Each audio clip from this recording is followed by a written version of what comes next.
বিয়ে বাড়িতে অনেক রকমের পাবলিক আছে, অনেক রকমের পাবলিক দেখতে পাবা। কেউ বেশি কথা বলতে থাকে, কথা বলতেই থাকে, কথা বলতে বলতে কান খারাপ করে দেয়।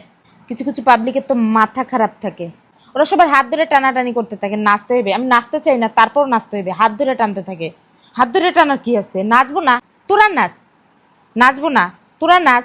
আমার হাত ধরে টানার কি আছে? আমার নাচ পায় না, তোদের নাচ পায়, তা তোরা নাচ। বিয়ের মধ্যে ডাঙ্গিন ডান্স কে করে? এখন তো ট্রেন্ডিং চলতেছে আইব্রু ভাত খাবার। আমি বুঝতে পারতেছি না, এটা কি আইবুড়ি ভাত খাওয়া নাকি আইবুড়ো ভাত খাওয়া। ছোট ছোট ছেলে মেয়েরা আইব্রু ভাত খায় ঠিক আছে, কিন্তু বুড়া বুড়িগুলো আইব্রু ভাত খায় কেন? বুড়া বুড়িগুলো আইব্রু ভাত খায় ঠিক আছে, কিন্তু যাদের 5বার বিয়ে হয়েছে তারপরও তারা যখন বিয়ে করে তারপর আবার আইব্রু ভাত খায়, কয়বার আইব্রু ভাত খাইবে?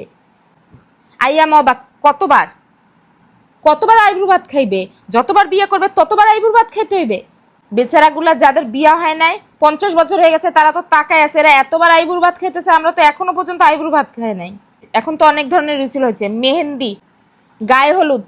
গায়ে হলুদের ভিতরে তো বিয়ের কোণে বসে ডেকোরেট গামলার ভিতরে, কিন্তু বাড়ির সবাই কেন বসে গামলার ভিতরে? এইটাই তো বুঝতে পারি না, সবাই বাড়ির গামলার ভিতরে বসে পড়ে। গামলাটা যদি ভেঙে যায় তাহলে কি হইবে?